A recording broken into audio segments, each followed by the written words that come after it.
Hey guys, welcome to Devbhoomi career point. आशा करता हूँ आप सभी लोग स्वस्थ होंगे, काफ़ी अच्छी आपकी स्टडी चल रही होगी। तो लगातार मैं आपको रीजनिंग की क्लासेस उपलब्ध करवा रहा हूँ। देखिए, रीजनिंग की क्लासेस आपकी ग्रुप सी एग्जाम के साथ साथ RO और जो आने वाला एग्जाम है अभी EOTI का, उसके लिए स्पेशली मैं ये क्लास दे रहा हूँ आपको 2-3 दिन से, जिसमें हम सांख्यिकी विश्लेषण वाले प्रश्नों को हल कर रहे हैं, यानी कि डेटा इंटरप्रिटेशन के जो क्वेश्चन बनते हैं तो उनको सॉल्व करें इस सीरीज में। तो सभी लोग इसको फॉलो करें। साथ ही चैनल पे जो टेस्ट सीरीजें आती हैं उत्तराखंड जी के, सामान्य हिंदी, सामान्य अध्ययन एवं करंट अफेयर्स वाली, उसको भी आप लोग फॉलो कीजिएगा, निश्चित लाभ मिलेगा। बाकी जिनका एग्जाम है 26 नवंबर को executive officer and tax inspector का, उन लोगों के लिए शानदार टेस्ट सीरीज चल रही है एप्लीकेशन स्टोर पे। आप लोग इस टेस्ट सीरीज को जरूर अटेम्प्ट करना एग्जाम देने से पहले। इसमें आपको 10 फुल लेंथ प्रैक्टिस सेट मिलते हैं सामान्य अध्ययन के एंड 10 मिलते हैं सामान्य हिंदी के। इसके अलावा आपको दोस्तों ये DI के आपको PDF और उसके सॉल्यूशन भी वहाँ पे उपलब्ध करवाए जा रहे हैं PDF फॉर्मेट में। चलिए, तो आज का सेशन शुरू करेंगे। अगर आप ये टेस्ट लेना चाहते हैं, अभी तक इनरोल नहीं किया है, एप्लीकेशन पे आपको नहीं मिल पा रहे, तो इस वीडियो के डिस्क्रिप्शन बॉक्स में लिंक है, आप डायरेक्टली इनको परचेज कर सकते हैं। चलिए सेशन को शुरू करेंगे। आज देखेंगे पाई वाले क्वेश्चनों को देखेंगे। तो फर्स्ट क्वेश्चन आपके सामने स्क्रीन पे, थोड़ा इसको छोटा करते हैं तो ताकि पूरा आ जाए ये, ठीक है। इसको थोड़ा बड़ा कर लेते हैं, ठीक है। चलिए, तो पहला क्वेश्चन देखिए, यहाँ पे पाई चार्ट दिया गया है आपको, और पाई चार्ट के आधार पे आपको क्वेश्चनों के आंसर देने हैं। थोड़ा डार्क ही करना ठीक होगा इसको।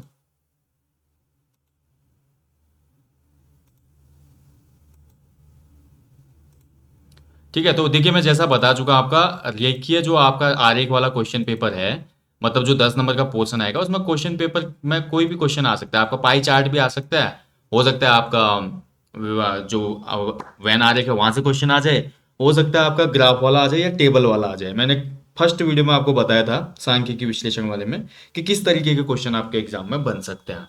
तो चलिए इस क्वेश्चन को सॉल्व करते हैं। तो सबसे पहले देखिए, यहाँ पे हमको एक वृत्त दिया गया और अलग अलग जो हमारे प्रकाशक के कार्य हैं उनको यहाँ पर बताया गया है, ठीक है। तो चलिए सबसे पहले देखते हैं इसमें क्वेश्चन क्या बोल रहा है। कागज के मूल्य को प्रदर्शित करने वाले वृत्त चित्र के केंद्रीय कोण का मान क्या होगा। तो फर्स्ट वाले क्वेश्चन को पकड़ लो भाई। तो कागज का मूल्य कौन प्रदर्शित कर रहा है, ये वाला खाना है। कागज का मूल्य यानी कि 16%, ठीक है। तो 16% निकाल लो भाई, मैं पहले बता चुका हूं। 16% पे आपका निकालना पड़ेगा इसका उत्तर आपको। तो 16/100% पे निकालना। और वृत्त का टोटल कितना होता है कैलकुलेशन, तो पूरे वृत्त का जो कोण होता है 360 होता है। बस इसको सॉल्व कर दो, आपका उत्तर आ जाएगा। तो भाई जीरो से जीरो कैंसिल हो गया, दो से एक काट दो आप, 2 8 16, 2 5 6 10, ठीक है। तो ये आपका हो जाएगा 5 36, 8 6 48 की 8, और 8 3 24 और 4 28, 288 भागा 5 हो जाएगा। तो 288 में अगर 5 का भाग देंगे तो लगभग ये आ जाता है आपका 5 5 25, उसके बाद 3 बचा, 5 6 30, 8 बचा। तो 8 में 5 एकम, लगभग 8 बचेगा, नहीं 3 बचेगा, तो 56 माफ कीजिए 57.6 हो जाएगा। ठीक है, 288 यानी कि 5 5 25 बचा 3, 38 हो गया ना। 5 7 35 बचा 3, तो पॉइंट लगाया, जीरो लगाया, 30 हो गया। तो 5 6 30, तो 57.6 आ जाएगा पहले वाले का आंसर। तो आंसर जो है इसका ऑप्शन डी, 57.6। ठीक है, चलिए आगे बढ़ेंगे, अगला वाला क्वेश्चन देखेंगे। यदि छपाई का खर्च 1,75,000 है तो रॉयल्टी कितनी है। तो देखिए जो हमारी छपाई का खर्चा है वो 1,75,000 है। दो तरीके से निकाल सकते हो इसको, प्रतिशत के आधार पे भी या अनुपात के आधार पे। मैं तो अनुपात के साथ निकालता हूं ऐसे क्वेश्चनों को, क्योंकि देखिए यदि छपाई का खर्च है 1,75,000, ठीक है, छपाई का खर्च 1,75,000 है, तो रॉयल्टी कितनी है। तो देखिए छपाई और रॉयल्टी को देख लो आप ध्यान से, छपाई और रॉयल्टी को ध्यान से देख लो, ठीक है। छपाई कितने की है, 35 पे है। छपाई 35 पे है ना, 35% है। और रॉयल्टी की मैं बात करता हूं तो रॉयल्टी कितने पे है, रॉयल्टी आपकी है आपकी 15% पे। ठीक है, अब ये क्या दे रहा है, देखिए यहाँ पे रॉयल्टी का मान तो हमको पता है भाई, रॉयल्टी का मान कितना है, रॉयल्टी का मान तो हमको पता ही है ना। रॉयल्टी का मान है आपका 15 का मान तो पता है नहीं, एक्स लिखेंगे। रॉयल्टी 35 है, और छपाई माफ कीजिए छपाई 35 है, तो 35 का मान तो हमको पता है। छपाई का खर्च कितना है, 1,75,000। बस इसको सॉल्व कर लो आप, आपका उत्तर आ जाएगा भाई। अब देखिए जब अनुपात वाले हम ऐसे क्वेश्चनों को हल करते हैं तो इसमें आपका फिर ये जो कैलकुलेशन बन जाएगी, ये हो जाएगा आपका 1,75,000, ठीक है, बट्टा 15, 15 नीचे आ जाएगा, और गुणा 35। बस इसको सॉल्व करना पड़ेगा आपको। ठीक है, 1,75,000 गुणा, ये हो जाएगा 15/35 होगा, माफ कीजिएगा 15/35 होना चाहिए, क्योंकि 35 तो हमें ज्ञात है ना। ठीक है, बराबर। अब इसको सॉल्व कर दो भाई, आंसर आ जाएगा आपका 35 से, 5×7 = 35, 5×3 = 15, 3 से कट गया। ठीक है, अगर इसको हम टोटल कैलकुलेट करते हैं तो देख लो इसको, अगर कैलकुलेट हो रहा है, या 35 से सीधे यहीं काट लेते तो ये अच्छा था। ठीक है, 5 बार ही कट रहा है, देखिए 5 बार, 35 का भाग 5 बार जाता है ना 175 में, 3×5 = 15, 5×5 = 25, तो 5 ये हो गया भाई, 3 जीरो ये हो गए, 1 2 3 जीरो ये हो गए। ठीक है, और 5,000 को अगर 15 से गुणा करें, क्योंकि 15 फिर वैसा ही रहेगा, तो 15×5 = 75, यानी कि 75,000 हो जाएगा इसका उत्तर। तो छपाई का खर्चा अगर 1,75,000 है, तो रॉयल्टी, यानी कि रॉयल्टी कितनी आ रही है 18% में, रॉयल्टी आ रही है हमारी 15% में, कितनी, 75,000। ठीक है, ऑप्शन 20 का सही उत्तर हो जाएगा। ठीक है, समझ पा रहे होंगे। देखिए थोड़ा लेंदी तो रहेंगे ये वीडियो ना, कैलकुलेशन करनी पड़ती है तब समझ में आते हैं, इसलिए थोड़ा धैर्य बनाए रखें और अच्छे से वॉच करें, क्योंकि हो सकता है कोई क्वेश्चन डायरेक्ट कॉपी पेस्ट मिल जाए वहाँ एग्जाम हॉल में आपको। अगला अगला पॉइंट क्या बोल रहा है, देखिए अगला पॉइंट बोल रहा है, यदि विविध खर्च 60,000 रुपये है तो विज्ञापन पर कितना खर्च है। तो विविध खर्च यानी कि अदर खर्चे हैं 60,000 रुपीज। ठीक है, 60,000 रुपये अदर खर्चा है, तो विज्ञापन पे कितना खर्चा है। तो विज्ञापन पे आपको पता है भाई कितना हो रहा है, 18% हो रहा है, कैलकुलेशन के हिसाब से यहाँ पे देख पा रहे हैं ना, 18% हो रहा है। ठीक है, और विज्ञापन का खर्च हम देखिए, विज्ञापन को अगर इसमें से हटा लें, विविध में आप अगर देखें 4% है, विज्ञापन में 18 है, तो आपका विविध में 4% है। ठीक है, तो इसका एक परसेंटेज हमने निकालना पड़ेगा, तो 60,000 का हमने निकालना पड़ेगा 18/4, 4 विविध में है ना, तो इसको कैलकुलेट करेंगे तो आपका आंसर आ जाएगा। तो इसको कैलकुलेट करते हैं भाई, देख लीजिए, 4 × 4, और ये हो जाएगा 15×60, और 3 जीरो आगे से, 15 और 18 को अगर हम गुणा करते हैं तो कितना हो जाता है, 18×5 = 90 की शून्य। ठीक है, 18×5 = 90, हासिल 9, 18 × 18 और 9 = 27, और आगे से 3 जीरो और है। ठीक है, 1 2 3, तो इकाई, दहाई, सैकड़ा, हजार, 10,000, लाख, तो ये आपका आ जाएगा 2,70,000 रुपये। ठीक है, तो विविध खर्चा कितना हो जाएगा, 270, ऑप्शन बी सही हो जाएगा इसका, ऑप्शन बी बिल्कुल सही उत्तर है। चलिए अगला क्वेश्चन बोल रहा है भाई, अगला क्वेश्चन क्या बोल रहा है, यदि 550 प्रतियां छापी गई हो तो विविध खर्च, थोड़ा इसको और नीचे करना पड़ेगा तब दिखाई देगा क्वेश्चन, थोड़ा छोटा करना पड़ेगा भाई ये तब दिखेगा। यदि 550 प्रतियां छापी गई हो और विविध खर्च 18,480 हो तथा प्रकाशक का लाभ 25% हो, तो प्रत्येक प्रति का अंकित मूल्य क्या होगा। देखिए 5500 प्रतियां छापने पर विविध खर्च 18,480 आ रहा है, यानी कि जब प्रकाशक 5,500 प्रतियां छापता है ना, तो इसका जो खर्चा आता है वो आता है 18,480। ठीक है, और प्रकाशक इतना छाप के, इतना लगा के जो हमारा लाभ कमा लेता है वो होता है 25% लाभ कमा लेता है। ठीक है, 25% लाभ हो जाता है इसको। अब आपको प्रत्येक का निकालना है, तो प्रत्येक प्रतीक पे अंकित मूल्य कितना था, बेचने वाला मूल्य। ठीक है, तो इसको भी हम कर लेंगे भाई, किससे, इसका भी हम अनुपात वाला लगा लेंगे फॉर्मूला, तो 4 अनुपात, ठीक है, 25% का लाभ हो रहा है उसको 100 पे। ठीक है, और वहां पे हमारा क्या हो जाएगा, लागत कितनी है 18,480, और यहाँ आ जाएगा एक्स। ठीक है, तो ये आपकी एक कैलकुलेशन बन जाएगी। जब हम इसको सॉल्व करेंगे तो ये हो जाएगा 18,480, 18,480 गुणा 100/4। ठीक है, तो इसको कैलकुलेट कर दो आप। इसको जब हम कैलकुलेट करते हैं तो ये कैलकुलेशन आ जाएगी आपके 4×25। ठीक है, 25 को जब गुणा करेंगे इससे, तो 25 शून्य, 25 को जब हम इससे गुणा करेंगे तो ये हो जाएगा 25×0=0।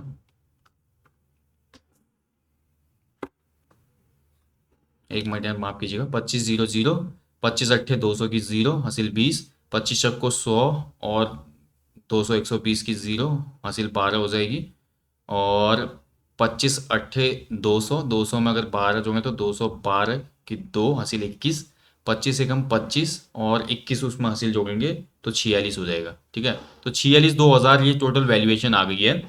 अब देखिए 46,2000 टोटल वैल्यूएशन आई है, इस चीज का ध्यान रखेंगे। ठीक है, 46,2000 जो है टोटल वैल्यूएशन है।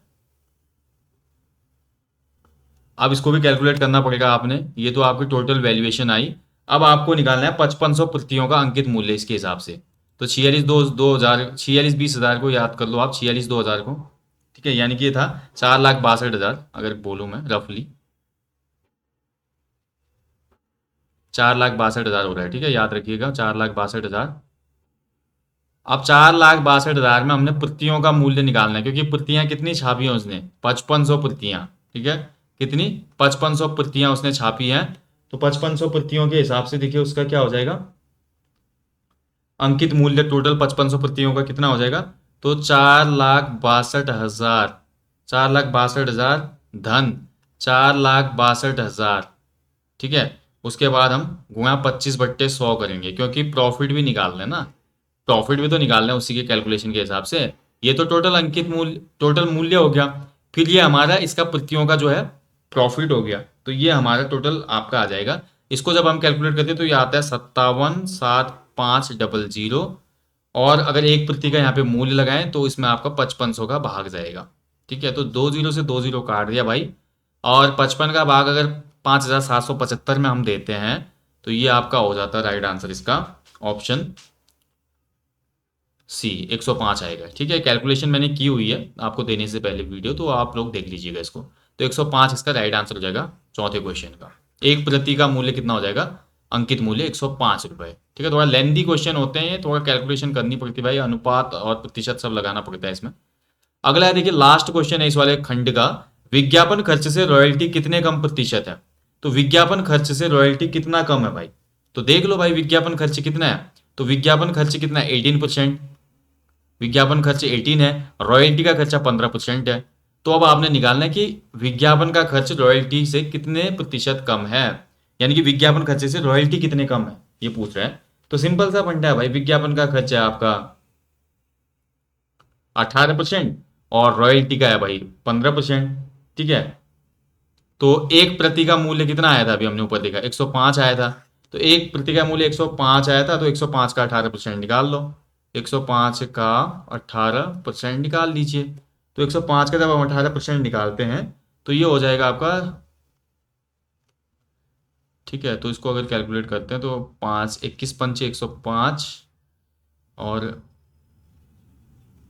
5 से कटेगा ना, और 20 पंचे 100, तो 18 पंचे 90, 90/20 हो जाएगा, ठीक है। 105 से काटा ना 25, अच्छा 21 से कैसे कटेगा, 21 होगा ना यहाँ पे भी, 21 और 20 से कटा ना, ठीक हो गया। और 18 × 21 करना पड़ेगा फिर हमने, तो 18 × 8 और 18 × 2 = 36, 36 और 1 = 37, 378/20 हो जाएगा, ठीक है।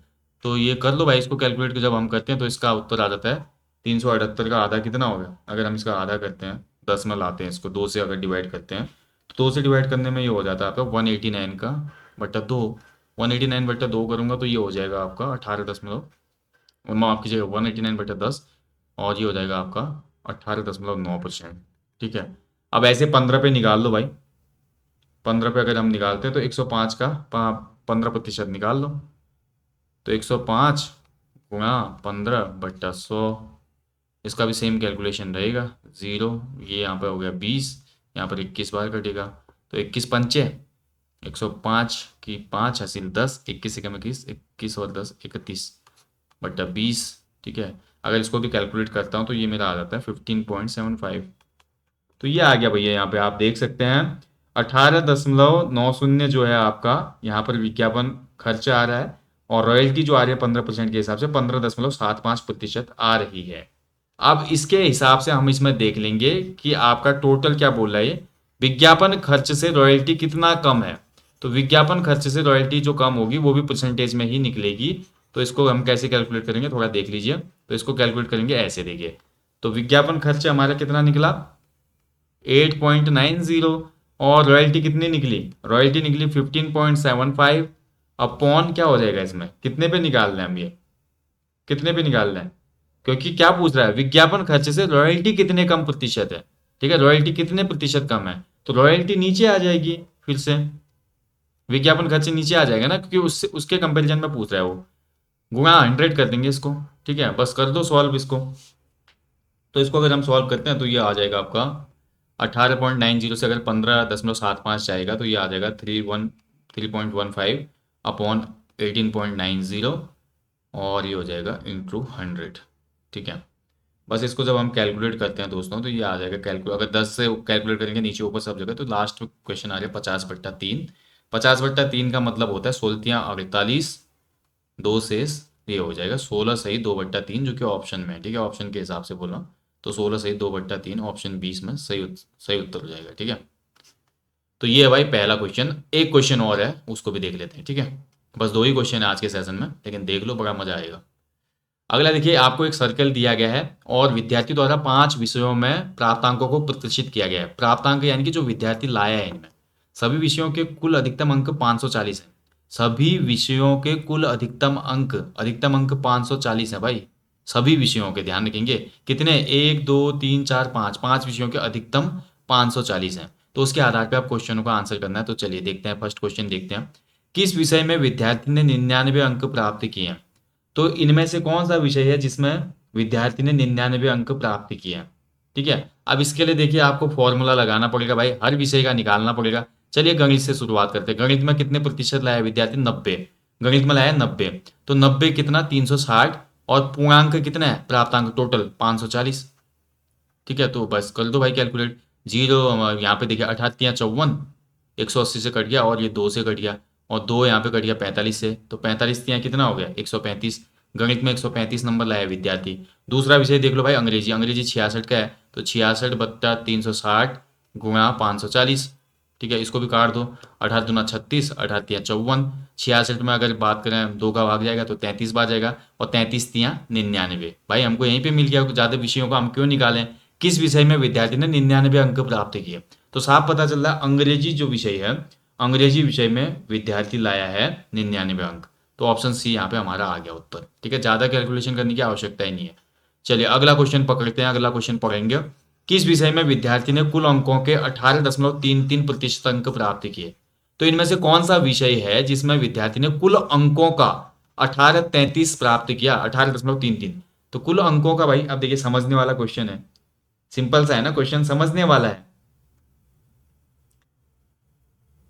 क्वेश्चन को आपने ध्यान से समझना है कि इनमें से देखिए 540 का, ठीक है, तो इसमें अगर देखिए एक्स ले लेंगे, यहाँ पे हम क्या बोला, किस विषय में विद्यार्थी ने कुल अंकों के 18.33 अंक प्राप्त किए, तो एक्स का कौन सा नंबर होगा, एक्स का कौन सा नंबर होगा, 540 गुणा 100, जो कि होगा बराबर कितने, 1833 के।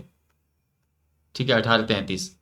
तो भाई इसको कैलकुलेट आपने करना है, कैलकुलेशन करेंगे तो आपका उत्तर आ जाएगा इसका। ठीक है, तो ये तो आपका 0 से 0 कैंसिल हो जाएगा, यहाँ पे 10 बचा, 10x हो जाएगा। 10x इक्वल ये हो जाएगा आपका 54 से, अगर इसको हम गुणा करेंगे तो ये कैलकुलेशन आपकी आ जाएगी 54 गुणा, इतना करते हैं अगर, तो हम ये आ जाएगा 18×72 एंड यहाँ पे हो जाएगा आपका 18×5 = 90, और 90 और 7 97। ठीक है, भाई 3 3 भी है, थोड़ा इसमें डिफरेंस आएगा, तो अनुमानतः मैं लिख रहा हूँ 97,972। ठीक है, 10x बराबर 972, यानी कि 990 के आसपास आएगा इसका मान, 990 के आसपास आएगा, आप करके देखिएगा। तो 10x बराबर 990, तो x बराबर 990/10। ठीक है, 0 से 0 कट गया भाई, 99 बच गया।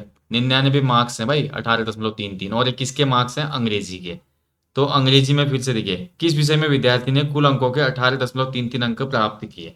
तो इसका जो राइट आंसर हो जाएगा वो आपका अंग्रेजी हो जाएगा। ठीक है, तो अंग्रेजी तो ऑप्शन में है ही नहीं फिर इसमें, तो ऑप्शन डी हो जाएगा, इनमें से कोई नहीं। ठीक है, अंग्रेजी ऐसा ही उत्तर, तो ऑप्शन डी हो जाएगा, इनमें से कोई नहीं। चलिए अब आगे बढ़ेंगे। थोड़ा क्लोज जो कैलकुलेशन होते हैं वो भी सीखना होगा आपने, ठीक है, यानी कि पूरा कैलकुलेट ना करें, कैलकुलेट पूरा करेंगे तो समय बहुत लग जाएगा। हालांकि 3 घंटे का पेपर है ईओटीआई का, बट वैसे पेपरों की बात करूँ, जैसे बैंकिंग देते हो आप या एसएससी सीजीएल का पेपर देते हो, तो वहां पर तो भाई बहुत स्पीड चाहिए। अगर स्पीड कम है आपकी तो फिर आपका काम नहीं बन पाएगा कैलकुलेशन में। गणित में प्राप्तांक कुल अंकों का कितना प्रतिशत है? तो गणित में कितने प्राप्तांक है भाई, 90%। देख लो गणित में कितने लाया विद्यार्थी, 90% लाया है ना, है ना, गणित में 90% है उसके। गणित में प्राप्तांक कुल अंकों का कितने प्रतिशत है, 90% है गणित में, तो 90 निकाल दो भाई, 90, गणित के मार्क्स कितने हैं, 90/360 गुणा 540। 540 क्योंकि पूर्ण अंक है ना, प्राप्तांक टोटल, तो ये 9 9 × 9 = 36। ठीक है, और 4 का भाग यहाँ दे दो भाई, 4 का भाग इसमें दोगे तो ये हो जाएगा 4 × 4 = 14 बचेगा, 4 × 3 = 12, 4 × 5 = 20। यानी कि गणित में उसके मार्क्स हैं 135 जो अभी हमने ऊपर निकाला। लेकिन अब क्या पूछ रहा है कि गणित में प्राप्तांक कुल अंकों के कितने प्रतिशत हैं। तो प्राप्तांक कितने थे 540, गणित में कितने लाया 135, तो 135 बट्टा 540 हो जाएगा और कितना प्रतिशत पे निकालना है। तो कर दो इसको कैलकुलेट भाई, ये हो जाएगा आपका सही उत्तर। ठीक है, तो ये 3 से कट जाएगा, 3 चौको 12, 3 पंचे 15 और यहाँ 18 54। ठीक है, तो 45 गुणा 10 कर दो 450, 450 में 18 का भाग दे दो, फिर 2 से काट दो इसको 450 को, तो ये हो जाएगा आपका 2 दूनी 4 और यहाँ 5 है तो 2 दूनी 4, 2 पंचे 10 और यहाँ हो जाएगा 9, तो 225 बट्टा 9 हो जाएगा ये। फिर से कैलकुलेट कर लो इसको, तो 9 दूना 18, 4 बचेगा एंड 9 पंचे 45, यानी कि 25% इसका राइट आंसर हो जाएगा। तो 25% के बराबर लाया वो टोटल प्राप्तांक का। ठीक है, तो 25 बिल्कुल सही उत्तर है इसका। अब लास्ट क्वेश्चन देख लेते हैं, इसका जो लास्ट क्वेश्चन है। ठीक है, लास्ट क्वेश्चन देख लेते हैं, थोड़ा इसको छोटा करते हैं, रुकिए। बॉटम आपको शायद नहीं दिख रहा होगा।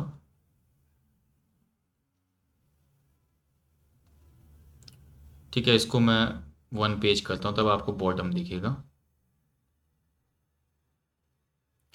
तो लास्ट क्वेश्चन है इसका भाई, देखिए लास्ट क्वेश्चन में बोलता है गणित, अंग्रेजी तथा हिंदी में प्राप्तांकों का योग शेष दोनों विषयों में प्राप्तांकों के योग से कितना प्रतिशत अधिक है। फिर से प्रतिशत में ही पूछ रहा है भाई, ये फिर से प्रतिशत में ही पूछ रहा है कि गणित, अंग्रेजी और ये जो नंबर हैं। एक मिनट, इसको इरेज करता हूँ फटाफट, तब जाके आपका आंसर होगा। तो ऐसे क्वेश्चन में आपको डेटा का ध्यान रखना है भाई, डेटा कैलकुलेशन बहुत इंपॉर्टेंट है। ठीक है, डेटा कैलकुलेशन में थोड़ी भी मिस्टेक होगी आपका फिर पूरा काम खराब हो जाएगा, इतना समय गया। तो ये क्या पूछ रहा है इसमें, देखिए आपका गणित, अंग्रेजी और हिंदी में प्राप्तांकों का योग शेष दोनों विषयों में प्राप्तांकों के योग से कितना अधिक है। तो गणित, अंग्रेजी और हिंदी के निकाल लो। तो गणित में कितने नंबर लाया था, 135 लाया था, ऊपर मैंने आपको करके दिखाया। अंग्रेजी में कितने लाया था, 99 नंबर लाया था वो। हिंदी में कितना लाया था, हिंदी हमने कैलकुलेट नहीं किया, लेकिन हिंदी में 120 नंबर आ रहे थे उसके। ठीक है, इसके अलावा बात करें उनके विज्ञान और सामाजिक विषय, दो विषय बचते हैं। तो विज्ञान में जहां उसके नंबर आ रहे थे, विज्ञान में आ रहे थे 105 और सामाजिक विज्ञान में उसके नंबर आ रहे थे 81। ठीक है, अब बस इनका कैलकुलेशन आपने करना है, यहाँ पे टोटल कैलकुलेशन ये करना है ना। तो इन दोनों को पहले आपस में जोड़ देंगे हम, 135, 99 और 120 को हम जोड़ते हैं तो ये हो जाएगा आपका 100, 120 कितना हो गया 200, 220, 220 में एक कम करके जोड़ेंगे तो 334 हो जाएगा ये। ठीक है, 99, 120, हाँ ये हो गया 354 हो गया। ठीक है, 354 ये हो गया आपका। 354 लाया वो तीन विषयों में, इन तीन विषयों में कौन कौन से, गणित, अंग्रेजी और हिंदी में। और दो विषयों में उसके नंबर हैं भाई 186, 186 दो विषयों में है। कौन कौन से जो बचे हुए दो विषय हैं, यानी कि आपका विज्ञान और सामाजिक ज्ञान में। बस इन्हीं का आपको प्रतिशतों जो इनका जो अंतर आएगा उसी की प्रतिशतता निकालने के लिए बोल रहा है वो। तो 354 में से जब हम 186 घटाएंगे तो 356 माइनस 186 अगर आप करोगे तो 14 में से 6 गया 8। ठीक है, यहाँ बचा 4, 14 में से 8 गया 4 और 2 में से 1 गया 1, नहीं माफ कीजिएगा 14 होगा ना, 14 में से 6 गया तो 8 बचा और यहाँ पे कितना बचेगा, यहाँ पे बचेगा 4, 4 में से 14 बचेगा ना, फिर से यहाँ से एक लेंगे कैरी करेंगे तो 14 में से 8 गया 6 और 2 में से 1 गया 1, 168। ठीक है, यानी कि अब आ रहा है हमारा जो अंतर आ रहा है 168, 168 का अंतर आ रहा है दोनों विषयों के प्राप्तांकों का। अब क्वेश्चन क्या बोल रहा है, वो क्वेश्चन बोल रहा है कि दोनों विषयों के प्राप्तांकों की ओर से कितने प्रतिशत अधिक है।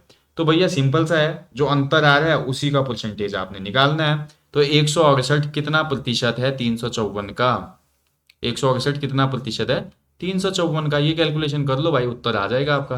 तो अगर ध्यान से देखते हैं इस कैलकुलेशन को तो इसको करते हैं तो राइट आंसर हो जाएगा भाई इसका। देखिए 168 एकम 168, 168 दूना 354।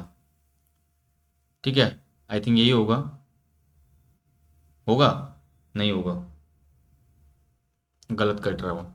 चलिए 2 से काट देते हैं 168 को, अगर 2 से काटते तो 2 अट्ठा 16, 2 चक्को 8 और यहाँ पे अगर 2 से काटते तो 17 दूना 34 और उसके बाद कितना बचता है 14, तो 177 हो जाएगा। ठीक है, आप देखिए ये हो गया आपका 8400 177। ठीक है, आप अगर 3 से कटता है तो काट लीजिए, 3 पंचे 15 और 3 नम 27, 29 आ गया। इसको अगर 3 से काटते हैं तो कितना हो गया, 3 दूनी 6 बचा 14, 24, 3 अट्ठा 24, 2800। ठीक है, यानी कि ये हो गया आपका 2800 बट्टा 29। बस इसको कैलकुलेट कर लो भाई, इसको अगर आप करते हो तो ये लगभग लगभग देखिए यहाँ पे पहला भाग दे के देख लो, पहले भाग से ही नंबर पता चल जाता है। 3 एकम 3, 3 दूना 6, 3 तिया 9, 3 चक्को 12, 3 पंचे 15, 3 छक 18, 3 सत्ते 21, 3 अट्ठे 24। ठीक है, 3 अट्ठे 24,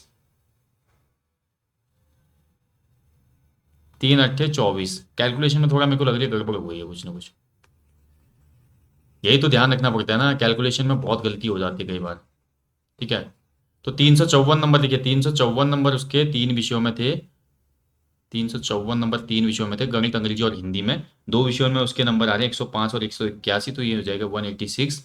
तो इसको अगर घटाएंगे, 186 को घटाएंगे तो ये आपका आ जाता है भाई, 186 को घटाने पे 168। 168 सही आ रहा है, 168। तो अभिष्ट प्रतिशत क्या हो जाएगा, 168 बट्टा 354 गुणा 100। ठीक है, यहाँ पे की कैलकुलेशन में थोड़ा गलती हुई है मुझसे, जहाँ तक मुझे लग रहा है। चलिए इसको सॉल्व करते हैं, इसको देखते हैं। अगर 2 से ये कटता है तो 2 अट्ठे 16 और 2 चक्को 8। यहाँ अगर काटते हैं तो 2 एकम 2, 2 सत्ते 14 और फिर से 2 सत्ते 14। ठीक है, तो ये हो जाता है 84/177 इंटू 100। ठीक है, ये होगा ना इसका। तो फिर से कैलकुलेट कर लो इसको भाई, ये कैलकुलेट करते हैं तो हमारा 84 है, 3 से कट जाएगा ये, 3 दूनी 6। ठीक है, 3 दूनी 6 हो जाएगा, बचा 2, 24 हो जाएगा, तो 3 अट्ठे 24 और नीचे कट गया तो 3 पंचे 15, 2 बचा तो 3 हम 27, तो 2800 भागा 59 हो जाएगा। ठीक है, तो 60 ही मान लो इसको, 60 के हिसाब से देख लो। 6 कम 6, 6 दूना 12, 6 तिया 18, 6 चक्को 24, क्योंकि 5 बार तो जाएगा नहीं, तो 4 वाला ऑप्शन पकड़ लो भाई, सी में है देखिए 47.4। तो इसका राइट आंसर हो जाएगा ऑप्शन सी, 47.4%। ठीक है, बस इतनी कैलकुलेशन कर लो, बहुत है, पता चल जाता है। तो इस तरीके से दोस्तों इस प्रकार के क्वेश्चन को आपने हल करना है। आज मैंने बस 2 ही क्वेश्चन रखे थे पाई चार्ट के, सेशन बहुत लंबा हो जाता है यार, फिर सेशन लंबा होता है तो बोरिंग होता है। ठीक है, तो इस प्रकार से क्वेश्चन आएंगे, तो ऐसे आपने सॉल्व करना है, थोड़ा ध्यान रखें इन प्रश्नों में। और ऐसे ही मैं आपको वीडियो देते रहूंगा अभी आगे कुछ सेशन, ताकि थोड़ा हेल्प हो पाए, किस तरीके से करना है समझ में आ पाए। बाकी यार जिनका एग्जाम है वो लोग टेस्ट सीरीज को भी जरूर ज्वाइन करें, टेस्ट सीरीज से आपको निश्चित लाभ मिलेगा। So thank you for watching है, जल्दी मिलूंगा नेक्स्ट सेशन में। टिल देन अपना ध्यान रखें। जय हिंद, जय देवभूमि।